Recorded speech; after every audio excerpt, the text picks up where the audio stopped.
Assalamualaikum warahmatullahi wabarakatuh. Bayangkan ada seorang raja yang begitu sombong sampai berani berkata, "Aku adalah Tuhan kalian." Tapi tahukah kamu, kehancuran raja itu justru dimulai dari seorang bayi yang ingin ia bunuh. Pada suatu masa yang sangat jauh ke belakang, negeri Mesir dikenal sebagai salah satu kerajaan paling besar dan paling makmur di dunia. Tanahnya subur, air sungai Nil mengalir sepanjang tahun, dan hasil panen selalu melimpah. Kota-kota berdiri megah, bangunan tinggi menjulang, dan kehidupan terlihat ramai serta teratur. Di tengah kejayaan itu, berdirilah seorang raja yang kekuasaannya tidak tertandingi. Raja itu dikenal dengan nama Fir'aun. Ia memimpin Mesir dengan tangan besi dan tidak ada satupun orang yang berani membantah perintahnya. Istana tempat Fir'aun tinggal sangat megah dan penuh kemewahan. Dindingnya dihiasi emas, lantainya berkilau, dan para pelayan selalu siap melayani setiap keinginannya. Setiap hari, Fir'aun duduk di singgasananya dengan penuh kebanggaan, memandang rakyatnya dari atas dengan rasa angkuh. Tentara Fir'aun tersebar di seluruh penjuru negeri. Mereka menjaga kota, desa, dan jalan-jalan utama. Keberadaan tentara ini bukan hanya untuk keamanan, tetapi juga untuk menanamkan rasa takut kepada rakyat agar tidak berani melawan kekuasaan sang raja. Seiring berjalannya waktu, kekuasaan yang besar itu perlahan mengubah hati Fir'aun. Ia tidak lagi melihat dirinya sebagai manusia biasa. Ia merasa semua yang ada di Mesir adalah miliknya dan terjadi karena kehendaknya. Setiap keberhasilan kerajaan, setiap panen yang melimpah, dan setiap bangunan megah, semuanya dianggap sebagai bukti bahwa dirinya adalah sosok yang paling hebat. Tidak ada rasa syukur dalam hatinya, yang ada hanyalah kesombongan yang semakin hari semakin besar. Orang-orang di sekeliling Fir'aun tidak ada yang berani berkata jujur. Para pejabat istana hanya memuji dan membenarkan semua ucapannya. Mereka takut kehilangan jabatan, harta, bahkan nyawa jika berani menentang raja yang kejam itu. Dari situlah kesombongan Fir'aun mencapai puncaknya. Ia mulai mengucapkan kata-kata yang melampaui batas sebagai manusia. Dengan penuh keangkuhan, Fir'aun mengaku bahwa dirinya adalah Tuhan dan memerintahkan rakyatnya untuk menyembahnya. Sebagian rakyat Mesir sebenarnya sadar bahwa pengakuan itu sangat salah, namun ketakutan membuat mereka memilih diam. Siapapun yang berani menentang akan dihukum dengan kejam tanpa belas kasihan. Di antara seluruh rakyat Mesir, ada satu kaum yang hidupnya paling menderita. Mereka adalah Bani Israel, keturunan Nabi Yakub alaihissalam, sejak lama. Mereka tinggal di Mesir dan hidup sebagai kaum yang tertindas. Fir'aun memandang Bani Israel dengan rasa benci dan curiga. Ia menganggap mereka sebagai kaum lemah yang tidak pantas hidup bebas. Ia juga takut jika suatu hari mereka akan bangkit dan mengancam kekuasaannya. Karena itulah Bani Israel diperlakukan dengan sangat kejam. Mereka dipaksa bekerja keras tanpa upah yang layak. Dari pagi hingga malam, mereka mengangkat batu, membangun bangunan besar, dan melakukan pekerjaan berat lainnya. Para ibu hidup dalam kecemasan setiap hari. Mereka takut suami mereka tidak pulang, dan takut anak-anak mereka mengalami hal buruk. Hidup mereka dipenuhi rasa was-was dan kesedihan yang tidak pernah berakhir. Anak-anak Bani Israel tumbuh dengan melihat penderitaan sejak kecil. Mereka melihat orang tua mereka diperlakukan tidak adil. Mereka belajar tentang kesabaran dari air mata dan doa yang dipanjatkan setiap malam. Di tengah penderitaan itu, doa-doa terus dipanjatkan kepada Allah. Bani Israel memohon agar suatu hari datang pertolongan. Mereka percaya bahwa Allah tidak akan meninggalkan hambanya yang tertindas. Suatu malam, Fir'aun mengalami mimpi yang membuat hatinya tidak tenang. Dalam mimpinya, ia melihat seorang anak laki-laki yang meruntuhkan kerajaannya dan kekuasaannya lenyap. Singgasananya hancur dan namanya dilupakan orang. Fir'aun terbangun dengan perasaan marah dan gelisah. Untuk pertama kalinya, ia merasa takut kehilangan kekuasaan.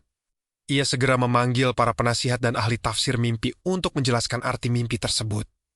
Dengan penuh kehati-hatian, para ahli tafsir menyampaikan bahwa mimpi itu menandakan akan lahir seorang anak laki-laki dari Bani Israel. Anak itu kelak akan menjadi sebab runtuhnya kekuasaan Fir'aun. Mendengar hal itu, kemarahan dan ketakutan Fir'aun semakin memuncak. Ia tidak bisa menerima kenyataan bahwa ancaman terhadap kekuasaannya datang dari kaum yang selama ini ia tindas. Ketakutan itu membuat Fir'aun bertindak kejam. Ia mengeluarkan perintah yang sangat mengerikan. Setiap bayi laki-laki yang lahir dari Bani Israel harus dibunuh, tanpa terkecuali. Perintah itu langsung dijalankan oleh para tentara. Mereka berkeliling dari rumah ke rumah, mengawasi setiap kelahiran. Tangisan para ibu pecah di mana-mana, memenuhi udara Mesir dengan kesedihan. Banyak bayi laki-laki direnggut dari pelukan ibunya bahkan sebelum sempat merasakan kasih sayang. Rumah-rumah Bani Israel berubah menjadi tempat duka dan ketakutan. Hari demi hari penderitaan Bani Israel semakin berat. Mereka hidup dalam bayang-bayang kematian dan kehilangan. Namun di balik semua itu, mereka tetap berharap kepada Allah. Sementara itu, Firaun merasa tenang setelah mengeluarkan perintah tersebut. Ia yakin telah menghilangkan ancaman terhadap kekuasaannya. Ia merasa mampu mengendalikan masa depan sesuai kehendaknya. Namun Firaun lupa satu hal penting. Tidak ada kekuasaan yang lebih besar dari kekuasaan Allah, tidak ada rencana manusia yang bisa mengalahkan rencananya. Di balik kesombongan dan kekejaman Firaun, Allah sedang menyiapkan sesuatu yang tidak pernah ia bayangkan. Seorang anak yang akan lahir dengan perlindungan langsung darinya. Dan tanpa disadari Firaun, saat ia merasa berada di puncak kekuasaan, saat itulah awal kehancurannya mulai berjalan. Kisah besar ini pun perlahan bergerak menuju takdir yang telah ditetapkan oleh Allah. Di tengah ketakutan yang belum juga berakhir, di salah satu rumah batu yang sederhana, seorang perempuan merasakan sesuatu yang berbeda di dalam dirinya. Ia tahu waktunya semakin dekat, dan rasa cemas itu bercampur dengan harapan yang sulit dijelaskan. Setiap malam ia berdoa agar apa yang ada di rahimnya tidak diketahui siapapun. Suaminya berusaha menenangkannya, meski hatinya sendiri penuh kegelisahan. Mereka tahu risiko yang harus dihadapi, tetapi mereka juga tahu bahwa nyawa adalah amanah. Di luar rumah, langkah prajurit kadang terdengar, membuat mereka terdiam dan menahan napas. Malam kelahiran itu tiba dengan sunyi yang mencekam. Tidak ada teriakan, tidak ada tangisan keras, hanya bisikan doa yang lirih. Dengan bantuanmu ya Allah, lahirlah seorang bayi laki-laki yang wajahnya bercahaya dan menenangkan. Sang ibu memandang anak itu dengan mata berkaca-kaca. Ada rasa cinta yang begitu besar, tetapi juga ketakutan yang menusuk hati. Ia tahu, bayi ini adalah yang paling berbahaya untuk disembunyikan, tetapi juga yang paling berat untuk dilepaskan. Hari-hari berikutnya menjadi ujian yang luar biasa. Bayi itu disembunyikan dengan penuh kehati-hatian. Tangisnya ditenangkan secepat mungkin, dan pintu rumah selalu tertutup rapat. Setiap suara dari luar membuat jantung sang ibu berdegup kencang. Namun seiring waktu, risiko semakin besar. Tentara Firaun semakin sering berpatroli, dan pencarian semakin ketat. Sang ibu mulai merasa bahwa ia tidak akan mampu menyembunyikan anaknya lebih lama lagi.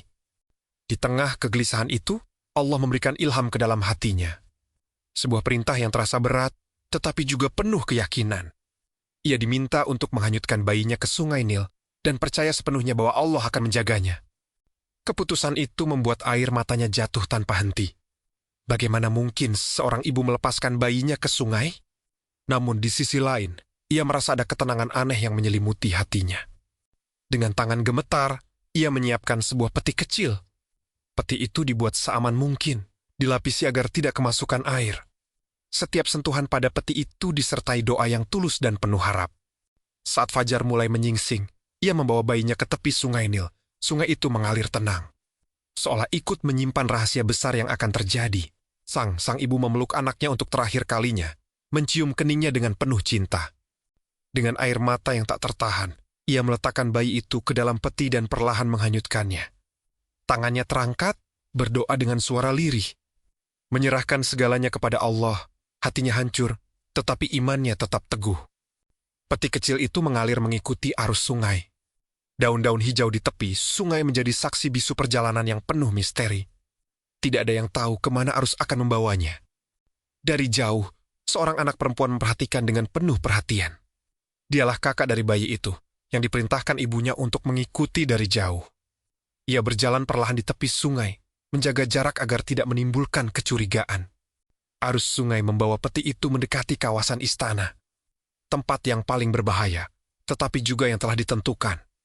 Takdir berjalan dengan cara yang tak bisa ditebak oleh manusia. Di tepi sungai para dayang istana sedang turun untuk mandi. Di antara mereka ada istri Firaun, seorang perempuan bangsawan yang dikenal lembut hatinya. Tiba-tiba, salah satu dayang melihat sesuatu mengapung di air. Mereka mendekat dan mengambil peti kecil itu. Saat dibuka, tampak seorang bayi laki-laki yang menangis pelan. Tangis itu menggugah hati siapapun yang melihatnya. Istri Firaun terdiam sejenak. Hatinya langsung dipenuhi rasa kasih yang mendalam. Ia tahu aturan kerajaan, dan ia tahu risiko yang ada, tetapi perasaannya lebih kuat dari rasa takut. Ia memutuskan untuk menyelamatkan bayi itu. Baginya, Anak ini bukan ancaman, melainkan anugerah. Ia ingin menjadikannya sebagai anak angkat, tanpa peduli apa kata Firaun nanti. Sementara itu, bayi itu menolak disusui oleh siapapun di istana. Banyak perempuan mencoba, tetapi semuanya gagal. Bayi itu terus menangis, seolah menunggu sesuatu. Kabar itu sampai ke telinga kakaknya yang sejak tadi mengamati dari jauh. Dengan keberanian yang luar biasa, ia mendekat dan menawarkan solusi. Ia berkata bahwa ia mengenal seorang perempuan yang bisa menyusui bayi itu dengan baik. Tanpa curiga, pihak istana menerima tawaran itu. Mereka tidak tahu bahwa perempuan yang dimaksud adalah ibu kandung bayi tersebut. Dengan cara yang luar biasa, Tuhan mempertemukan kembali ibu dan anaknya. Sang ibu datang ke istana dengan hati bergetar. Ia menahan perasaan, berpura-pura tenang. Saat bayi itu diletakkan di pelukannya, tangis bayi itu berhenti seketika. Air mata sang ibu hampir jatuh, tetapi ia menahannya. Ia tahu Tuhan telah mengabulkan janjinya, anaknya selamat, bahkan berada di tempat yang tak pernah ia bayangkan. Dengan izin istana, ia menyusui dan merawat bayinya sendiri. Ia mendapat upah, dan yang terpenting, ia bisa bersama anaknya tanpa rasa takut. Semua yang terjadi terasa seperti keajaiban. Di sisi lain, bayi itu tumbuh di lingkungan istana. Ia dibesarkan dengan kemewahan, tetapi tetap berada dalam rencana Tuhan. Tidak ada satupun yang terjadi secara kebetulan.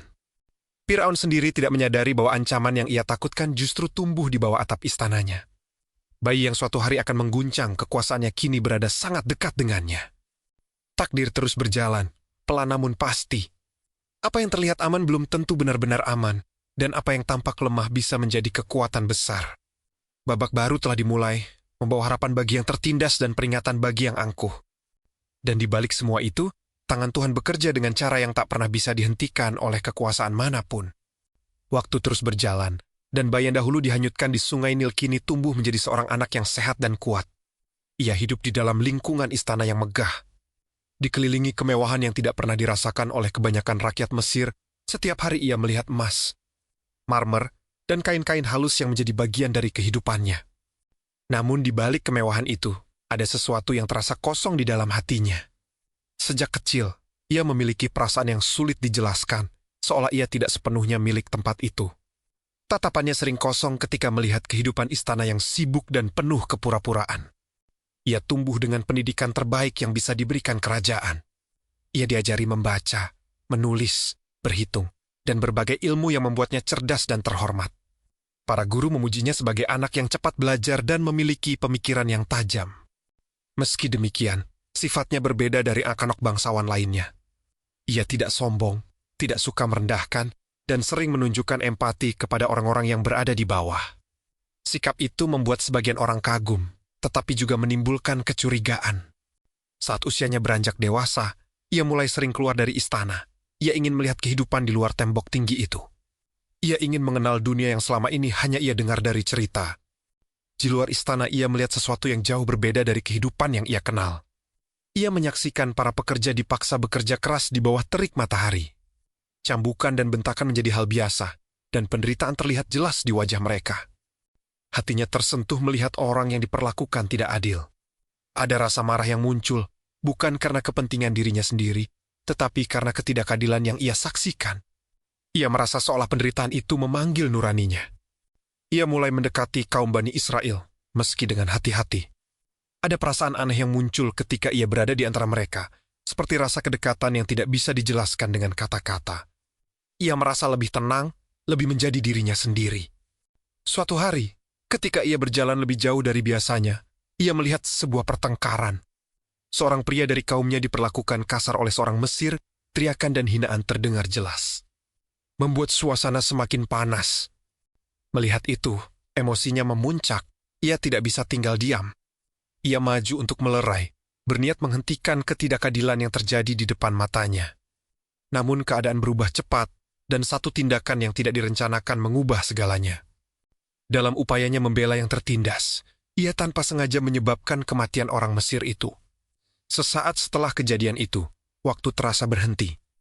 Nafasnya tercekat, dan pikirannya dipenuhi rasa bersalah dan takut.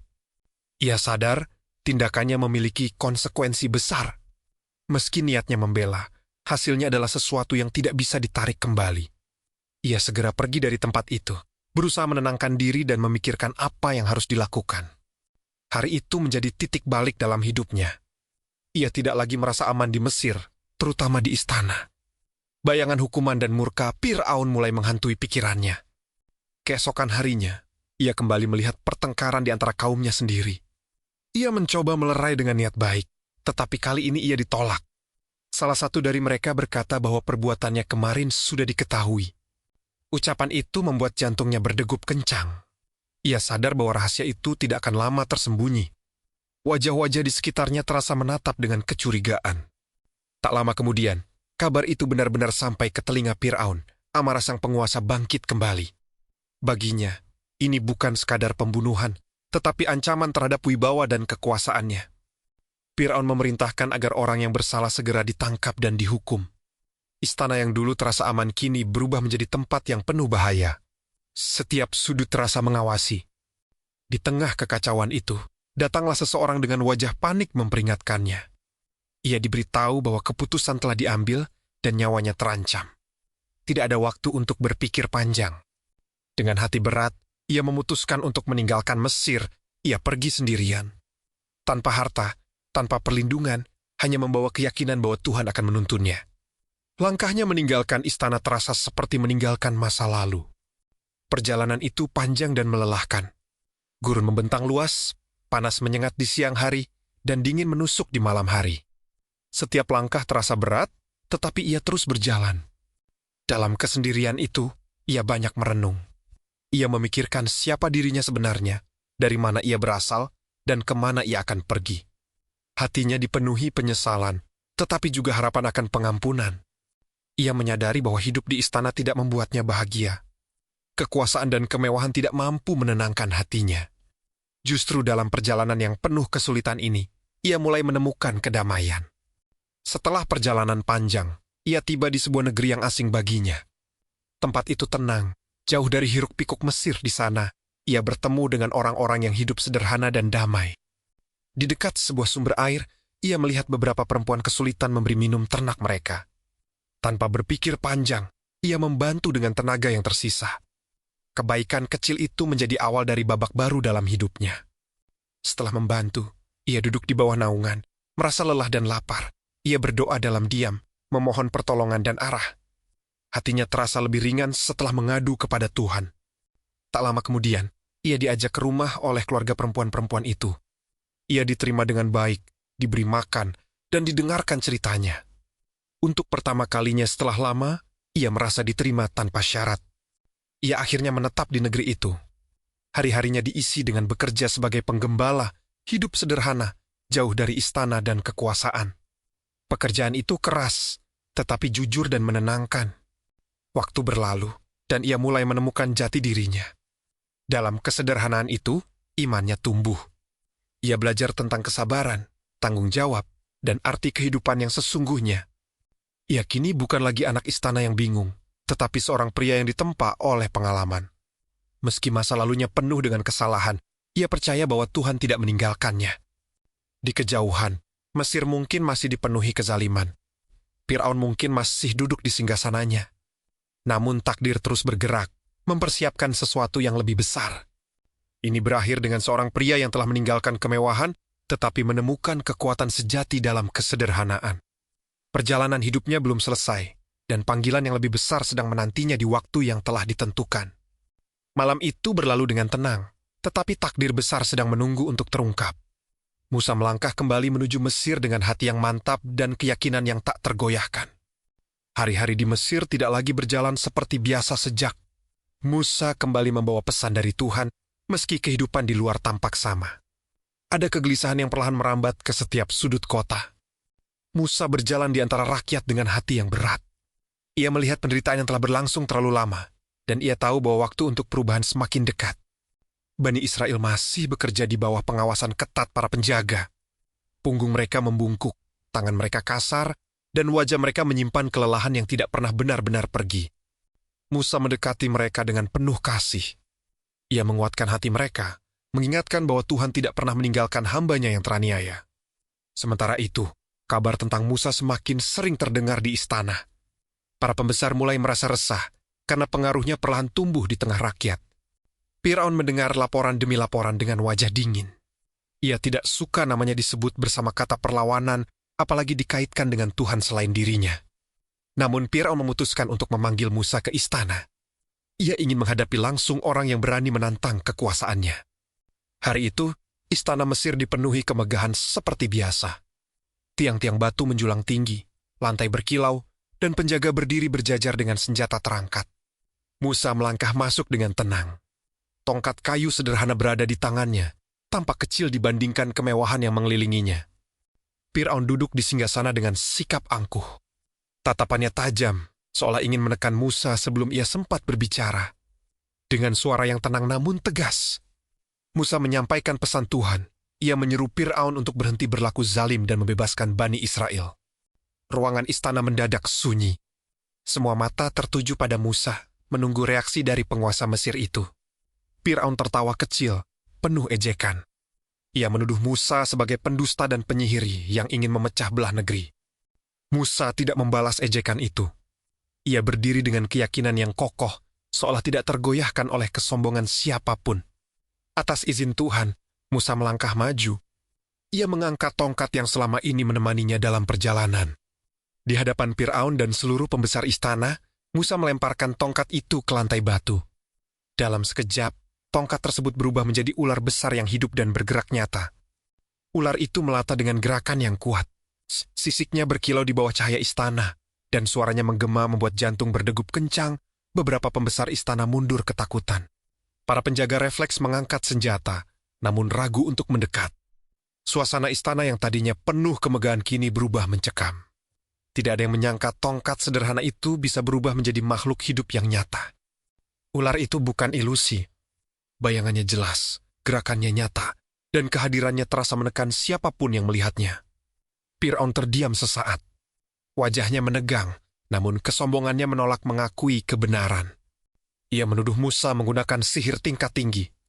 Tuduhan itu diucapkan dengan suara keras untuk menutupi kegelisahannya sendiri. Musa tetap tenang.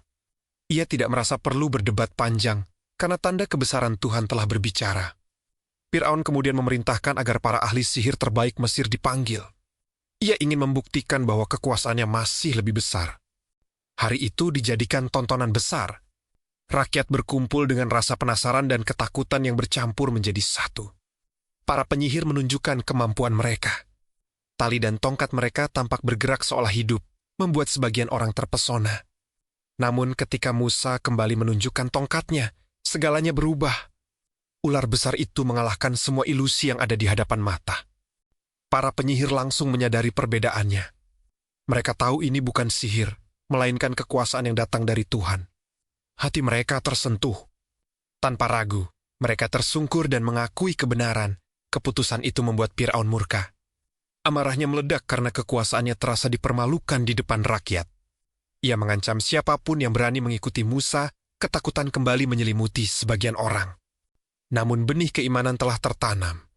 Tidak semua bisa dihapus oleh ancaman. Musa terus menguatkan kaumnya. Ia mengajarkan kesabaran dan keyakinan bahwa pertolongan Tuhan akan datang. Peringatan demi peringatan terus datang kepada Mesir. Setiap tanda menjadi kesempatan bagi Firaun untuk berubah. Namun kesombongan menutup hatinya. Ia terus menolak, meski akibatnya semakin terasa oleh seluruh negeri. Rakyat kecil kembali menanggung penderitaan. Mereka terjebak di antara kekuasaan zalim dan kebenaran yang menuntut keberanian. Di malam-malam sunyi, Musa berdoa dengan penuh ketundukan. Ia menyerahkan segalanya kepada Allah. Doa itu akhirnya dijawab. Musa diperintahkan untuk bersiap membawa Bani Israel keluar dari Mesir. Perintah itu terasa besar dan menegangkan. Namun Musa tidak ragu, karena ia percaya pada janji Allah. Ia menyampaikan perintah itu dengan hati-hati kepada kaumnya. Tidak semua langsung siap, tetapi harapan mulai tumbuh. Persiapan dilakukan secara diam-diam. Tidak ada sorak-sorai, hanya langkah pelan dan bisikan doa. Malam demi malam berlalu dengan penuh ketegangan. Setiap detik terasa berharga. Musa mengawasi kaumnya dengan penuh tanggung jawab. Ia memastikan perjalanan besar itu dimulai dengan tertib. Di balik tembok istana, Firaun masih merasa dirinya tak terkalahkan. Ia tidak menyadari bahwa akhir dari kesombongannya semakin dekat.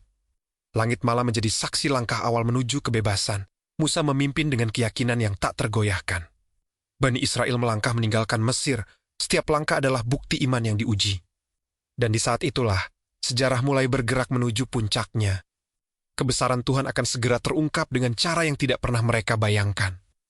Malam itu, langkah-langkah kaki Bani Israel terdengar pelan namun penuh ketegangan. Mereka berjalan meninggalkan Mesir dalam diam, membawa harapan yang selama bertahun-tahun terkubur di balik penderitaan. Nabi Musa berjalan di depan mereka dengan tongkat di tangannya. Hatinya penuh doa, karena ia tahu perjalanan ini bukan hanya tentang berpindah tempat, tetapi tentang takdir besar yang sedang Allah susun. Angin malam berembus dingin di padang pasir. Anak-anak digendong, orang tua dibantu, dan setiap orang melangkah dengan rasa takut bercampur harap. Mereka belum jauh dari Mesir ketika kegelisahan mulai terasa. Beberapa orang menoleh ke belakang, khawatir Fir'aun akan menyadari kepergian mereka. Dan kekhawatiran itu menjadi nyata. Di istana, Fir'aun akhirnya menerima kabar bahwa Bani Israel telah pergi. Amarahnya meledak tanpa kendali. Harga dirinya terasa diinjak-injak. Ia tidak bisa menerima bahwa kaum yang selama ini ia anggap lemah berani meninggalkan Mesir tanpa izinnya. Dengan suara penuh murka, Fir'aun memerintahkan pasukannya untuk mengejar. Kereta-kereta perang disiapkan, kuda-kuda terbaik dikumpulkan, dan ribuan tentara bergerak dengan keyakinan bahwa mereka akan menang. Debu mengepul di kejauhan ketika pasukan Mesir mulai mendekat. Suara derap kuda terdengar semakin jelas. Bani Israel mulai panik. Di depan mereka terbentang laut luas, sementara di belakang pasukan Fir'aun semakin dekat, ketakutan menyebar dengan cepat. Sebagian mulai mengeluh, merasa terjebak tanpa jalan keluar. Mereka bertanya dengan suara gemetar, seolah semua harapan yang baru tumbuh akan hancur dalam sekejap. Namun Nabi Musa berdiri tegak. Ia menenangkan kaumnya dengan suara yang penuh keyakinan. Ia mengatakan bahwa Allah bersamanya, dan bahwa pertolongan pasti akan datang pada waktu yang tepat. Ketika pasukan Mesir hampir mencapai mereka, Allah memberikan perintah kepada Musa. Ia diminta untuk memukulkan tongkatnya ke laut. Musa melangkah ke tepi air. Tanpa ragu, ia mengangkat tongkat itu dan memukulkannya ke permukaan laut. Dalam sekejap, sesuatu yang tidak pernah dibayangkan manusia terjadi. Laut terbelah menjadi dua bagian besar. Air berdiri seperti dinding tinggi di kiri dan kanan, menciptakan jalan kering di tengahnya. Angin berhembus kuat, dan dasar laut yang tadinya tertutup air kini menjadi jalur yang bisa dilalui. Bani Israel terdiam sejenak, tak percaya dengan apa yang mereka lihat. Keajaiban itu begitu nyata dan begitu besar. Dengan dorongan iman, mereka mulai berjalan di antara dinding-dinding air yang menjulang. Anak-anak menggenggam tangan orang tua mereka. Setiap langkah diiringi rasa takjub dan syukur. Nabi Musa berjalan di depan, memastikan semua orang melintasi jalan itu dengan selamat. Sementara itu, Fir'aun dan pasukannya tiba di tepi laut. Mereka melihat laut yang terbelah dan jalan yang terbuka. Kesombongan Fir'aun membuatnya buta. Ia tidak melihat peringatan, hanya melihat kesempatan untuk menangkap Musa dan kaumnya. Dengan penuh keyakinan palsu, Fir'aun memerintahkan pasukannya untuk masuk ke jalan tersebut. Kereta-kereta perang melaju di dasar laut. Pasukan Mesir mengikuti tanpa ragu, yakin bahwa mereka tidak mungkin kalah. Namun saat Bani Israel telah mencapai seberang, Allah memerintahkan Musa untuk memukul laut sekali lagi. Musa mengangkat tongkatnya dan melaksanakan perintah itu dengan penuh ketundukan. Dalam sekejap, dinding-dinding air runtuh. Laut kembali menyatu dengan kekuatan yang dahsyat. Air menelan pasukan Mesir satu persatu. Kereta perang, kuda, dan tentara terseret arus tanpa ampun. Teriakan dan kepanikan memenuhi udara, namun tidak ada yang bisa menyelamatkan mereka. Fir'aun, yang selama ini merasa dirinya Tuhan, akhirnya menyadari kebenaran saat terlambat. Di tengah gelombang yang menelan segalanya, ia mengakui kekuasaan Tuhan yang sebenarnya. Namun pengakuan itu datang saat pintu taubat telah tertutup. Kesombongan yang ia pelihara selama hidupnya menjadi sebab kehancurannya. Laut kembali tenang, seolah tidak pernah terjadi apa-apa. Hanya sisa-sisa kehancuran yang menjadi saksi kebesaran Allah. Bani Israel berdiri di tepi laut dengan air mata bercampur rasa syukur. Mereka telah selamat dari kejaran yang selama ini menghantui hidup mereka. Rasa bebas yang belum pernah mereka rasakan kini memenuhi dada. Mereka sujud dan memuji Tuhan yang telah menyelamatkan mereka. Nabi Musa memandang kaumnya dengan penuh haru. Perjalanan panjang penuh ujian akhirnya membawa mereka keluar dari penindasan. Namun Musa tahu, kebebasan bukan akhir dari ujian. Justru ini adalah awal dari perjalanan baru sebagai umat yang harus belajar taat dan bersyukur. Hari-hari berikutnya mereka lalui di padang pasir. Makanan dan air datang sebagai rezeki dari Allah. Meski demikian, tidak semua hati langsung kuat. Sebagian masih mengeluh, lupa akan pertolongan besar yang baru saja mereka saksikan. Nabi Musa terus membimbing dengan sabar. Ia mengingatkan bahwa iman harus dijaga, bukan hanya saat keajaiban terjadi, tetapi juga saat cobaan datang. Setiap langkah di padang pasir mengajarkan mereka tentang ketergantungan kepada Allah. Sementara itu, kisah Firaun menjadi pelajaran besar bagi seluruh umat manusia. Kekuasaan tanpa iman hanya akan membawa kehancuran. Tidak ada kekuatan yang bisa menandingi kehendak Allah, tidak ada kesombongan yang akan bertahan selamanya.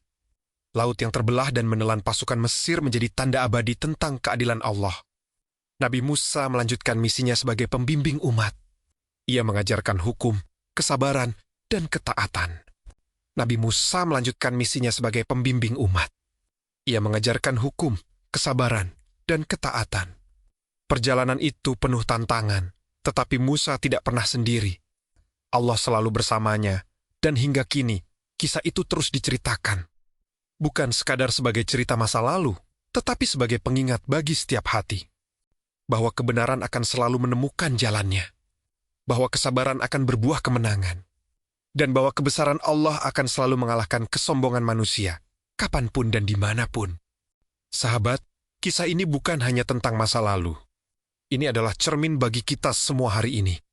Firaun hancur bukan karena kurangnya kekuasaan, tetapi karena kesombongannya. Ia menolak kebenaran meski tanda-tanda sudah begitu jelas di depan mata. Sementara Nabi Musa dan kaumnya diselamatkan bukan karena kekuatan mereka, tetapi karena iman, kesabaran, dan keyakinan kepada Allah. Setiap kita mungkin tidak menghadapi laut yang terbelah, tapi kita semua pernah merasa terjepit, teraniaya, dan seolah tidak punya jalan keluar. Dan di saat itulah, kisah ini mengingatkan kita satu hal penting, pertolongan Allah selalu datang, tepat pada waktunya. Jika hari ini kamu sedang diuji, jangan menyerah. Jika kamu merasa kecil dan lemah, ingat bahwa Allah selalu berpihak pada kebenaran. Ambil pelajarannya, jaga iman di saat lapang, dan tetap bersabar di saat sempit. Jika kamu merasa kisah ini bermanfaat, jangan lupa tekan tombol like agar lebih banyak orang bisa mengambil hikmahnya. Subscribe channel ini untuk kisah penuh makna lainnya. Dan bagikan video ini kepada orang terdekatmu yang mungkin sedang membutuhkan penguatan. Tulis di kolom komentar, pelajaran apa yang paling menyentuh hatimu dari kisah Nabi Musa dan Firaun. Sampai jumpa di kisah berikutnya. Semoga kita semua selalu berada dalam lindungan dan petunjuk Allah. Wassalamualaikum warahmatullahi wabarakatuh.